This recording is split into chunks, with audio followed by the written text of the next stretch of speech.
Cordial saludo, hoy vengo a hablar sobre los 5 principios SOLID y este es el primer principio que se llama el principio de responsabilidad única.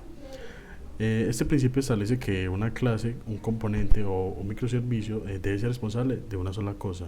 Si la clase tiene más de una responsabilidad, aumenta las posibilidades de errores porque, por ejemplo, si mañana tenemos que hacer un cambio sobre esas responsabilidades, podríamos estar afectando a otra responsabilidad sin que nosotros lo sepamos. Algunos síntomas que nos pueden hacer sospechar de que no se está cumpliendo este principio serían que una clase es demasiado larga, que tiene muchas líneas de código. Cada vez que hay que introducir una modificación o una nueva funcionalidad es necesario tocar en muchos sitios y que mezcla funcionalidades de distintas capas de la arquitectura. Y este principio como tal dice que debe tener solo una razón para cambiar, solo una y una razón para cambiar.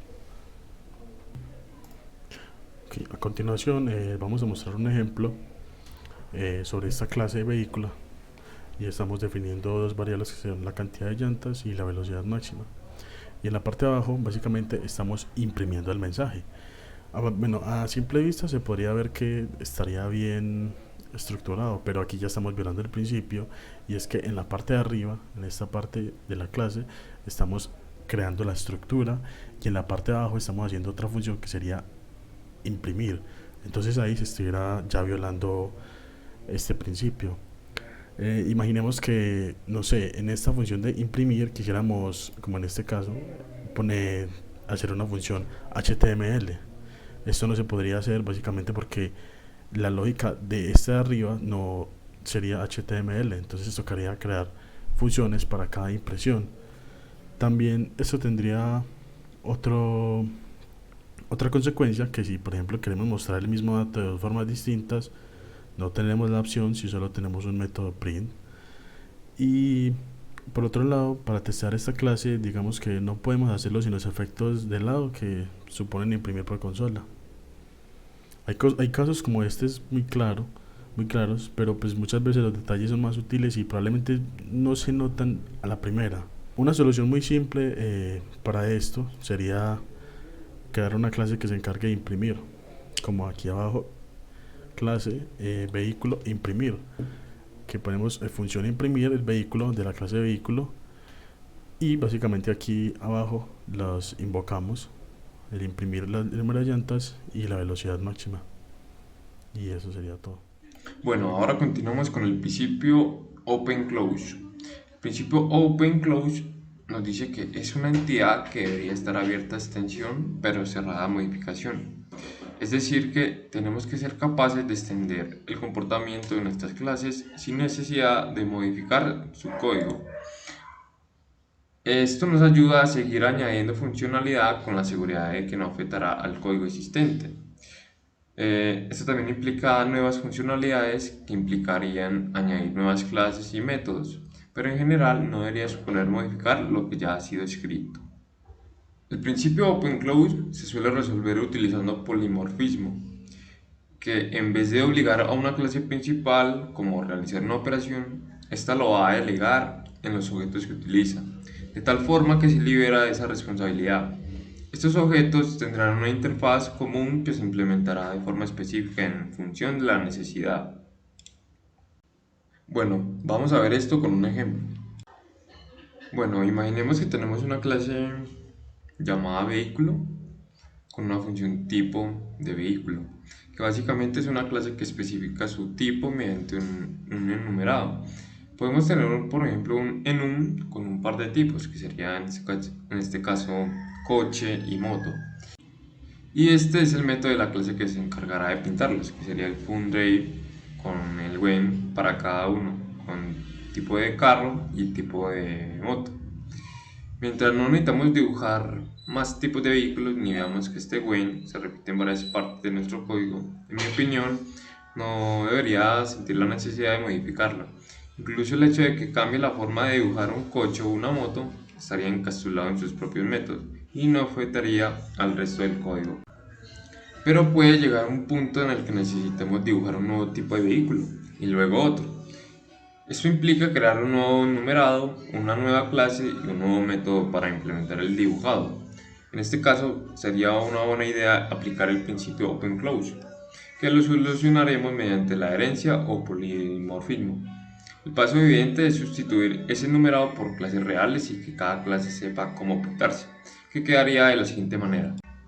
En este caso cambiaríamos la clase por interfaz vehículo y le agregamos la función draw y declaramos las dos clases, que en este caso sería la clase de coche y moto.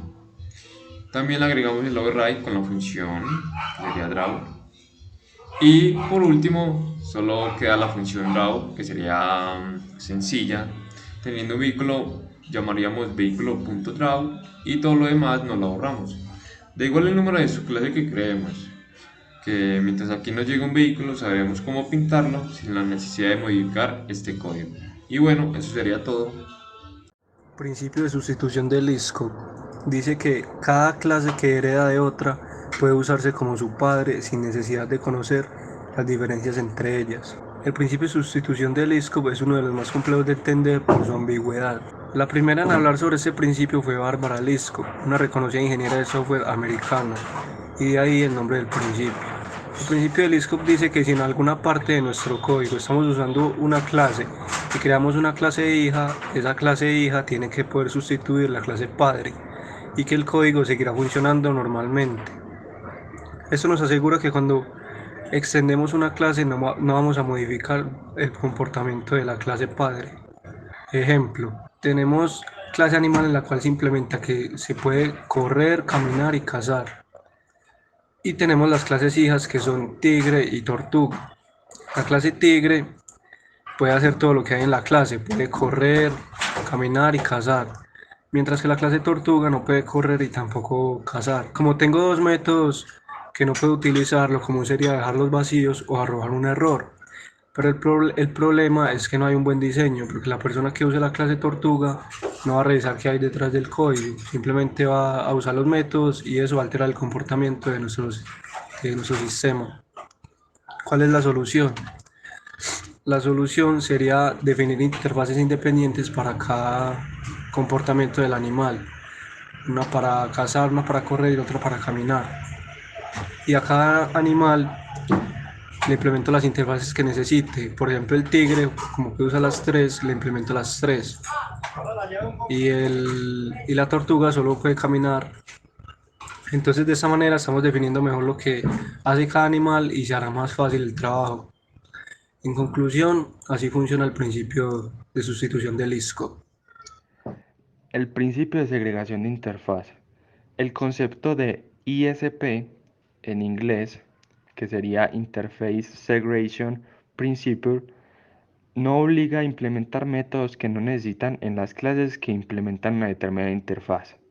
Base de esto, mantener una granularidad fina a través del nivel de interfaces. Finalidad. ¿Cuál es su finalidad? Promover a una determinada clase que solo tiene que hacer una cosa y tiene que tener un solo motivo para cambiar. En el código se puede observar cómo de una gran interfaz va rebajando cada vez más su tamaño para que pueda seguirse implementando con el resto del código y que así hayan cambios posteriormente, el código pueda seguir funcionando normalmente. Buenas noches, mi nombre es Angie Tatiana Miranda Ramírez y hoy voy a hablar sobre la inversión de dependencias. ¿Qué es? Esto es una programación que está enfocada en los objetos y se utiliza una técnica para separar los módulos del software. Lo que estamos viendo es un código de una canasta de compras. Y en esta primera parte lo que hacemos es crear interfaces que definan el comportamiento de la clase para que así nos funcione pues como un método de pago. En esta segunda parte lo que se hace es invertir las dependencias y así que los objetos pasen por constructores. Y pues dado el caso de que de pronto nosotros queramos pagar por PayPal y guardarlo en el servidor, lo que se hace es definir las concreciones específicas para este caso. Y de ahí pues las pasamos por constructor a la canasta de compra y pues así logramos nuestro objetivo. Y pues ya eso es todo. Muchísimas gracias.